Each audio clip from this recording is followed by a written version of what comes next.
Hello મિત્રો, good morning. તો સવાર પડી ગઈ છે ને તમારો ભાઈ સવારમાં જઈ રહ્યો છે મેડિકલ. તો મિત્રો આજે તો છે શનિવાર અને એમાંય આપણા દાદાનો દિવસ છે.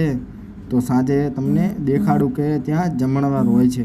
તો કેવી દાદાની પ્રસાદીને શું હોય છે ને કેટલી ભીડ હોય છે એ તમને આજે તો બ્લોગમાં દેખાડી દીધું. આપણે પહોંચી ગયા છીએ સાંજે પંચમુખી હનુમાન મંદિર. તો બોલો બધા હનુમાન દાદાની જય. તો મિત્રો પંચમુખી હનુમાન મંદિર આપણે પહોંચી ગયા છીએ અને ખરેખર ત્યાં બહુ જ મજા આવે એવી બહુ સરસ પ્રસાદી હોય છે અને મિત્રો લોકોને ટ્રાફિક પણ બહુ હોય છે અને એકની દર શનિવાર મિત્રો પ્રસાદી હોય છે. તો આપણે આવ્યા છીએ આજે તો પંચમુખી હનુમાન મંદિર અને તમને દેખાડીશું, દાદાના દર્શન કરાવડાવીશું, અમે પણ કરીશું.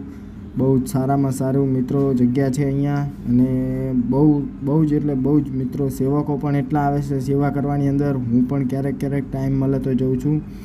તો આ છે આપણા મામાને બે આવી ગયા હતા પ્રસાદી કરવા. તો તમને આજે તો દેખાડી દઉં કે જોઈ લો, પહેલાં હનુમાન દાદાની દર્શન કરી લો. તો બધાને કરાવી દઉં દર્શન. જય દાદા, ભલું કરજે અને શરૂઆત મારાથી કરજે. તો પછી આપણે બીજું શંકર ભગવાનનું મંદિર હતું તો ત્યાં શંકર ભગવાનના દર્શન કરી લીધા અને ત્યાં સામે ગુરુ નાનક દેવજીની જે છે એ ત્યાં દર્શન કરી દીધા.